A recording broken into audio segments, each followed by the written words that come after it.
Here's something nobody tells you about the moments right before a tragedy. They're usually beautiful. A couple in matching outfits. A rented cabin somewhere quiet, somewhere away from the noise. Laughing, cooking, celebrating. The kind of footage that gets thousands of hearts on social media because it looks exactly like what love is supposed to look like. That was the last public image of Tyrone Davis Jr., known to the streets, to his fans, to his community as Drew. A content creator, a father, a man who, by every account from people who knew him, loved hard and lived openly. He was the kind of man people described as someone every woman would want for a husband. Genuine, generous, too good for the world he moved through. The cabin trip was supposed to be a romantic getaway. Christmas weekend, December 2025. Gilchrist County, Florida, about 30 minutes outside Gainesville. Remote. Wooded. The kind of place where you go when you want to disappear from the world with someone you love. Tyrone Davis Jr. disappeared from that cabin all right. But not the way anyone expected. On December 27, 2025, Gainesville police were called to Southwest Archer Road near the Interstate 75 overpass. They found Tyrone Davis Jr. on the side of the road, gravely injured. He was rushed to the hospital. He would never wake up. The official determination from police? A tragic, non-suspicious accident. They said he jumped from a moving vehicle. But from the moment that story hit the streets, the people who loved Drew looked at each other and said the same thing. That doesn't make sense. And what has unfolded in the weeks since is one of the most complex, heartbreaking, and infuriating true crime stories to grip social media in recent memory. A story with a girlfriend whose account kept shifting. A story with a mysterious close friend who was always present but never acknowledged. A story with $250,000 that evaporated from a dying man's account. A story with a mother who allegedly didn't want an autopsy on her own son. This is the story of what may have happened in that cabin in Gilchrist County. And before we're done today, you're going to understand every piece of it, every player, every allegation, every question that still hasn't been answered.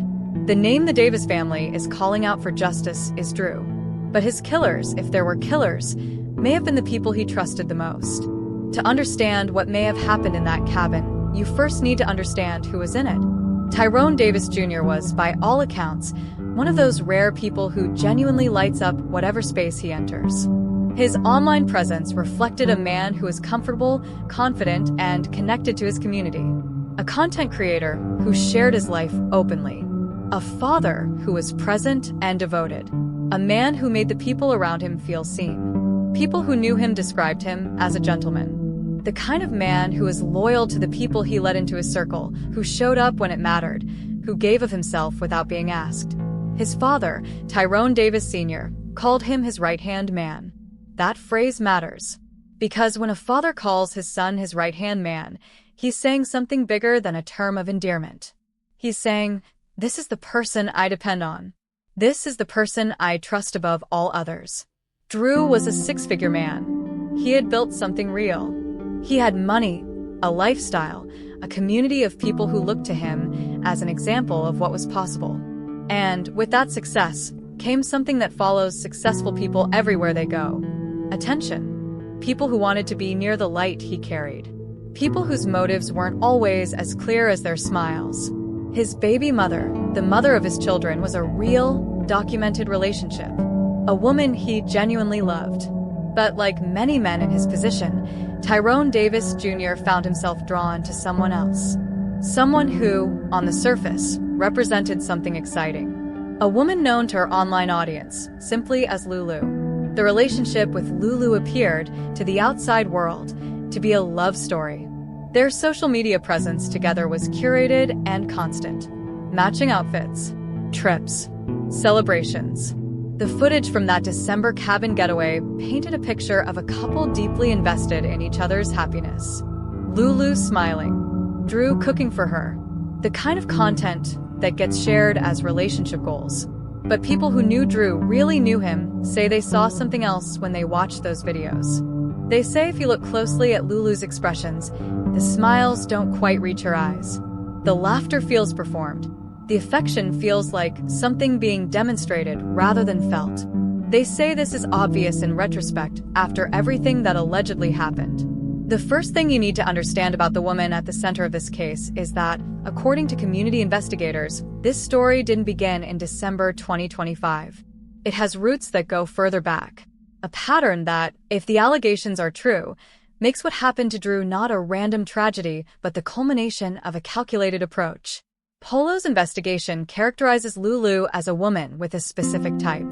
Not in the casual way we describe preferences. In a more deliberate way. He alleges that Lulu has a documented pattern of involving herself with men who have significant money, while being emotionally and physically attracted to a very different type of man. The implication is stark. If it's accurate, it means that for a certain category of man, Lulu's romantic interest was transactional. They were, in street terminology, a lick, a target for financial extraction. And here's where the story gets darker. Because Polo doesn't just allege that Drew was Lulu's first rodeo.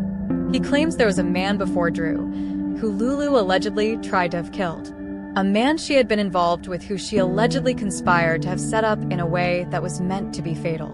According to Polo, that man is alive today because he walked away from the situation before it could come to completion. Think about what that means for Drew's case if it's true. It means the cabin in Gilchrist County wasn't improvised. It wasn't a crime of passion. If Polo's allegations hold weight, it was the second attempt by the same person to use proximity, trust, and betrayal to take a life. What we do know, factually, is this.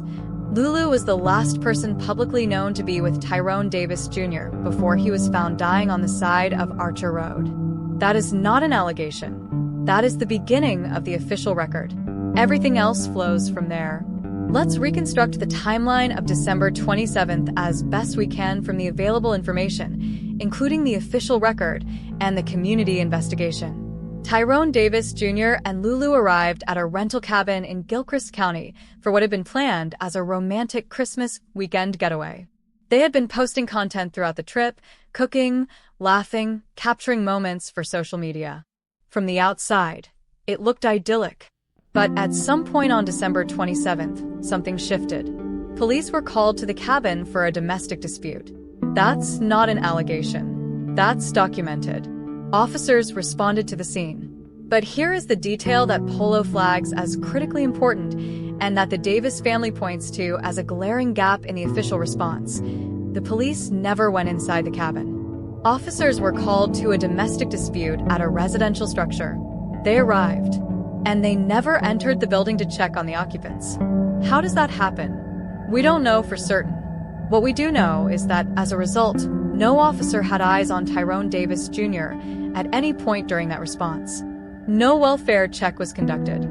No one confirmed that both parties in the dispute were unharmed. The police left, and whatever was happening inside that cabin continued without any outside intervention. After the police departed, there's a gap. A window of time during which, according to a witness who worked at or near the cabin properties, Lulu was seen outside packing items into her vehicle alone. This person, sensing that something wasn't right, apparently offered to help. The offer was declined, and when this person returned to the area later, Lulu was gone. But more importantly, crucially, Tyrone Davis Jr. was never seen during this entire period. He was not seen leaving the cabin. He was not seen outside. He was not seen getting into any vehicle. He simply wasn't there. The next time anyone saw Tyrone Davis Jr. was on the side of Southwest Archer Road, near the I-75 overpass. Gravely injured. Dying. Here's where the official narrative asks us to make a significant leap of logic. The police determination was that he jumped from a moving vehicle. Polo challenges this on simple physics. If you've ever been in a car moving at even 25 miles per hour, which is a relatively slow speed for Archer Road, you understand that opening a car door against wind resistance at that speed is not a casual action. And then jumping from that moving vehicle onto pavement would produce a very specific kind of injury pattern. Road rash. Impact injuries consistent with tumbling at speed. That's not what the Davis family says they were told. According to Drew's cousin Natalie Davis, hospital staff indicated to the family that the injury pattern was more consistent with blunt force trauma than with a fall from a moving vehicle. Blunt force trauma. Those two words sit at the center of everything that follows. Because if the injuries were caused by blunt force, by being struck or beaten, then the question of what happened on Archer Road becomes secondary to the question of what happened in the cabin. And the car on the road becomes not the scene of an accident, but a cover story. The community investigators flag another detail in the timeline that they say is impossible to explain away. After leaving the cabin area, Lulu's movements have been traced by community investigators to a hotel booking in Gainesville. Let's sit with that for a moment. If your partner has just been in a terrible accident, if the man you've been presenting to the world as your great love has just, by your account, jumped out of a moving car and been critically injured, what do? You stay. You call his family immediately. You call 911 and you stay at that location. You don't go check into a hotel room. Drew's father wasn't called when it happened. The family pieced together what was going on through other channels, through the community network that was already beginning to ask questions. Hours passed, and in those hours, as Tyrone Davis Jr. lay in a hospital bed, brain dead, according to what the family was eventually told, the people who should have been by his side were elsewhere. You might be thinking, grief makes people do strange things. Trauma causes people to act irrationally. That's true. But here's where the charitable interpretation starts to strain under the weight of everything else. Because what allegedly happened during those hours in the hospital, what allegedly happened to Drew's finances while he was declared brain dead and before he was officially pronounced deceased, goes beyond anything that can be explained by shock or grief. $250,000. That's $250,000. That's more money than most American families earn in 5 years. That's the kind of sum that represents security, legacy, the ability to care for children, and leave something behind. According to Polo's investigation, that amount, approximately $250,000, was withdrawn from Tyrone Davis Jr.'s account during the window between when he was declared brain dead and when he was officially pronounced deceased. He's in a hospital. He's brain dead.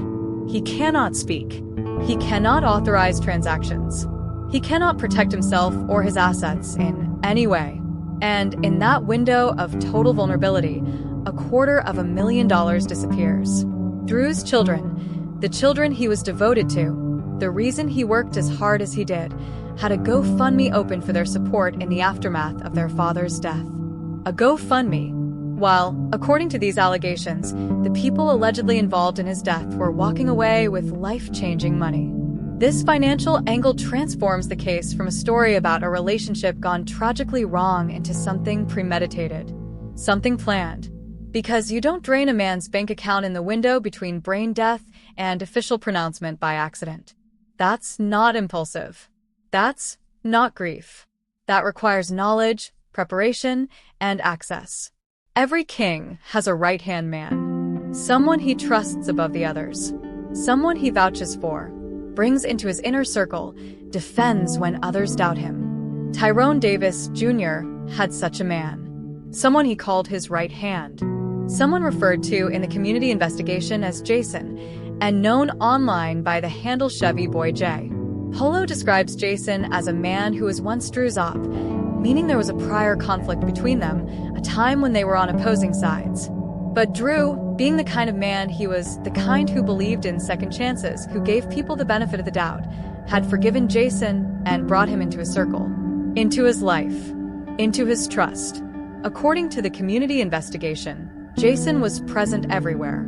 Every trip, every outing, every gathering. Whenever Lulu showed up, Jason wasn't far behind. He was the constant, unremarked-upon presence in Drew's world. But here's the detail that lit up community investigators like a switchboard. Lulu, in her Instagram posts, had wished Jason a happy birthday. A message that was visible until, during one of Polo's live streams where he was actively discussing Jason's role in the case, it disappeared. In real time. As Polo was examining Lulu's social media activity, that birthday message to Jason was deleted. You don't delete a harmless birthday message when someone is asking questions about your connection to that person, unless the connection is something you're afraid of. Polo then asked a question that the community hasn't been able to stop thinking about. Could a woman have done this alone? Think about the physical logistics of what allegedly happened. Moving a grown man, Staging a scene on a road. The strength required, the knowledge of the area required, the logistics of a cover story that involves a specific location, all of that points to planning that went beyond one person. Polo's theory is that the cabin in Gilchrist County, remote, wooded, far from cameras, in an area that a Gainesville local would know but that Drew had no particular reason to suggest, was chosen deliberately. And that the person who suggested it, who knew about it, who knew the layout and the remoteness and the lack of surveillance, was someone who had been there before. Someone local. Polo alleges that Jason wanted what Drew had. The cars, the money, the status. That Jason, for all his proximity to Drew's success, harbored the particular kind of envy that comes from being close enough to touch something, but never able to claim it as your own. And that Lulu, allegedly attracted to a man like Jason, not to a man like Drew, provided the mechanism. The girlfriend on the inside, the accomplice with the knowledge, the target who trusted them both. If this theory is accurate, it is one of the most cold-blooded betrayals imaginable. A man who opened his heart, his home, his circle, and his finances to people who were counting down to the moment they could take everything from him. Every story has the characters you expect and the characters who blindside you. In the story of Tyrone Davis Jr., the character who has perhaps generated the most confusion and heartbreak outside of the primary suspects is his own mother. The Davis family is not monolithic. There is a clear division between the paternal side, led by Drew's father, Tyrone Davis Sr., who has been vocal, consistent, and clear in his demand for answers, and Drew's mother, Renee, whose behavior in the aftermath of her son's death has raised profound questions. According to Polo's investigation, Renee initially told investigators that she did not want an autopsy performed on her son. She allegedly did not want a full investigation into his death. A mother who doesn't want an autopsy on her allegedly murdered child. When Drew's father explicitly requested that Lulu not be present at his son's funeral, a reasonable request from a grieving father who considers the woman present at his son's death to be, at minimum, a person of interest, Renee allegedly overrode that request. She allegedly smuggled Lulu into the funeral home, against his father's explicit wishes. Funeral home staff were reportedly the ones who disclosed this. Not only that, but Renee reportedly referred to Lulu as a model girlfriend when speaking to police. A model girlfriend for the woman who was the last known person with her son before he turned up dying on the side of a road. Renee also allegedly instructed people connected to the case not to speak to Drew's father or the Davis family side. Any information, she allegedly said, comes through her only. This behavior, if accurately reported, is the behavior of someone who is managing a narrative. Someone who is trying to control the flow of information. And the question the community can't stop asking is, why? The insurance policy angle enters here. According to Polo, Renee had a life insurance policy on her son. And according to the community investigation, the insurance company indicated that the policy cannot be paid out until the autopsy results are reviewed, meaning that an autopsy revealing blunt force trauma rather than an accident would reopen every question the official story tried to close. Drew's grandmother, his Aunt Tasha, his Uncle Big Joe, the people on his father's side who knew him and loved him without agenda, they are the ones screaming for answers. They are the ones who kept the pressure on when the official story seemed designed to let everything go quiet. At a certain point in Polo's investigation, something happened that community investigators treated as a significant moment. Lulu broke her silence. For weeks, Lulu had maintained minimal public engagement with the growing online storm surrounding Drew's death. Then, after Polo brought up the name of her brother on one of his live streams, Lulu posted a 6-page letter to her Instagram account. 6 pages. A detailed, extended defense of her actions and her character. In 6 pages of defense, Lulu mentioned something almost in passing. She noted that she was at the hospital with one of Drew's close friends.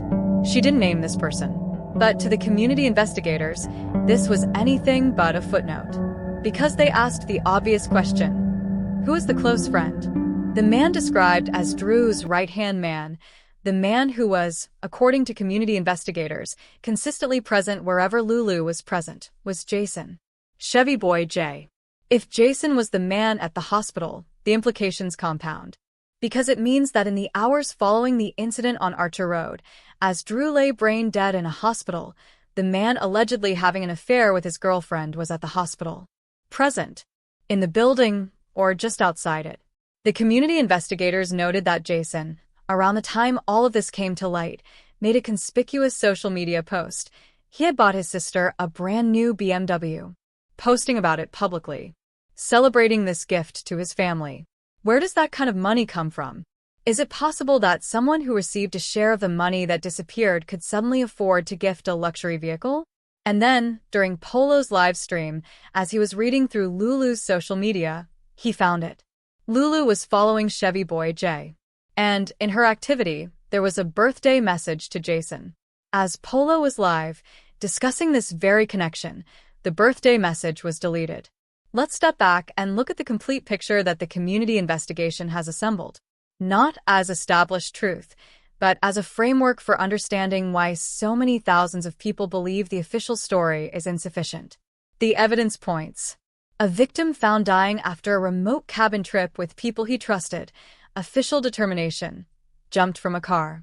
Family reports injuries inconsistent with a fall from a moving vehicle, more consistent with blunt force trauma. Police called to a domestic dispute at the cabin. Officers never entered the building. A gap in the timeline where the victim was never seen. Only the primary person of interest was observed. Multiple shifting accounts from Lulu about what happened, including "I hit him and he jumped." Family not notified in a timely manner. Hotel room allegedly booked rather than going to the hospital. $250,000 allegedly withdrawn from the victim's account between brain death and official pronouncement. An unnamed close friend allegedly present at the hospital. Community identifies as Jason, always present with Lulu. A birthday message from Lulu to Jason deleted in real time during a live investigation stream. Drew's mother allegedly opposed the autopsy, smuggled the primary person of interest into the funeral, and received alleged financial benefit. Each of these elements, taken individually, might be explainable, but taken together, they form something that the Davis family and thousands of community members cannot look at and accept as coincidence. There is something that happens in cases like this that is worth acknowledging because it's both the strength and the risk of community-led true crime investigation. When official channels fail, when police close a case too quickly, when families hit walls, when the people with the power to demand answers are outgunned by the circumstances, the community steps in. And sometimes the community finds things that official investigators missed. Sometimes the collective intelligence of thousands of people who care, who share information, who dig through social media and public records and connect dots, arrives at a truth that the official narrative never would have reached. That is what happened here, to a degree. The community kept the story alive. Polo and others like him, with their live streams and their social media investigations, maintained enough pressure that this case did not simply disappear into the silence that often swallows Black victims of alleged violence. Polo's work is not perfect. Some of what he presents is speculation delivered with confidence of established fact.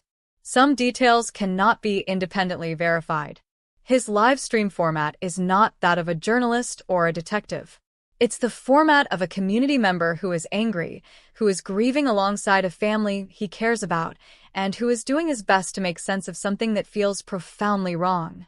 But the core of what he identified, the questions about the injury pattern, the financial allegations, the third-party presence, the deletion of social media evidence during his live stream, these are real details that deserve real answers. As of this recording, the autopsy has reportedly been escalated to a higher level of forensic review. The initial examiners did not feel comfortable simply closing the case as an accident.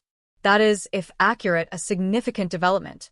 It means the questions the Davis family has been asking have found some traction in official channels, even if slowly and belatedly. Throughout everything that has happened, the social media firestorm, the contradictory accounts, the financial allegations, the family divisions, the voice that has cut through clearest has been that of Drew's father. Tyrone Davis Sr. has not been loud. He has not been theatrical. He has said, simply and repeatedly, one thing. I don't want to GoFundMe. I don't want money. I don't want fame from this. I want answers. I want what belongs to me. He lost his right-hand man. He lost the person he counted on. And the cruelty of what allegedly followed, his son's alleged killer being smuggled into the funeral home, his son's alleged murderers walking free, is almost incomprehensible. Drew's children have a GoFundMe. While the people who allegedly took their father also allegedly took his money, the children of a man who had built a six-figure life are depending on strangers to support them. This is what financial predation looks like when it succeeds. Not just the taking of a life, but the stripping of everything that life was supposed to leave behind. For viewers who care about this case, and there are tens of thousands of you, there are concrete things that need to happen that the Davis family has been calling for since the beginning. The autopsy results need to be made available. The higher-level forensic review that was reportedly initiated needs to reach a conclusion, and that conclusion needs to be made public. If the injuries were consistent with blunt force trauma and not consistent with a fall from a vehicle, that finding changes everything. The financial investigation needs to happen. $250,000 does not disappear from a person's account accidentally. Banking institutions maintain transaction histories. If that money was moved during the window between brain death and official pronouncement, that activity is traceable. Someone authorized those transactions. Someone benefited from them. Those people need to be identified. The third-party connection needs to be officially examined. The presence of a close friend at the hospital, unnamed in Lulu's account, allegedly identifiable as Jason, needs to be addressed in the official investigation. Who was at the cabin? Who was on the road? Who was at the hospital? These are not difficult questions if investigators are motivated to ask them. The domestic dispute call needs to be revisited. The officers who responded to that call in Gilchrist County, who allegedly never entered the cabin, need to account for that decision. What did they observe? What were they told? Why did they leave without confirming the welfare of both parties? If you have information about this case, if you know something about what happened in that cabin, on that road, in that hospital, the Gainesville Police Department has an open line. Communities find justice not just through public pressure, but through individuals who have a piece of the puzzle deciding to step forward. There is something about this story that goes beyond Tyrone Davis Jr. as much as he deserves the full weight of our attention. This story is about what happens when successful men trust the wrong people. It's about the particular vulnerability of people who love openly and give generously, who build something real and then invite others into it without sufficient protection. Drew was not naive. By all accounts, he was street-smart, socially intelligent, aware of the world he moved through. But he was also someone who gave people the benefit of the doubt, who forgave, who believed in redemption, who let someone back into his circle after they had been his opponent. That quality, that generosity of spirit, may have been the very thing that made him a target. The people who allegedly orchestrated what happened to Drew understood something about him. They understood that his love was real, and that real love creates blindness. That his trust was genuine, and that genuine trust creates vulnerability. They allegedly used those qualities against him with deliberate calculation. And this pattern, the pattern of people preying on those who love too hard, trust too freely, build too visibly, is not unique to Drew's story. It plays out across communities, across stories, across the quiet tragedies that don't always make it to mainstream media but burn through communities for years. The story of Tyrone Davis Jr. is not resolved. The knot, if anything, has gotten tighter the more people have pulled at its threads. What we know is that a man who is loved deeply by his family, his children, and his community is gone. That the official explanation of his death has been challenged by medical observations, by the physical impossibility of the stated sequence of events, and by financial and behavioral evidence that paints a very different picture. The Davis family deserves a full and transparent investigation. The people allegedly responsible for whatever happened in that cabin in Gilchrist County should not be walking free while Drew's children are dependent on strangers' charity. To Tyrone Davis Sr., we see you. Your one wish, answers, what belongs to you, justice for your right-hand man, is a wish that thousands of people share. To Drew's children, your father was loved. Don't let anyone tell you the story of a man who jumped from a car. The people who loved him know better. And they haven't stopped fighting. If you've been following this case, if you care about what happened to Drew, the most powerful thing you can do is keep the conversation going. Share this video. Leave your thoughts in the comments. Every comment, every share, every conversation keeps the pressure alive.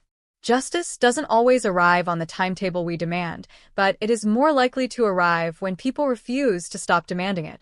This is True Crime Unraveled. Stay curious. Stay compassionate. And for the sake of the families who are waiting, stay loud.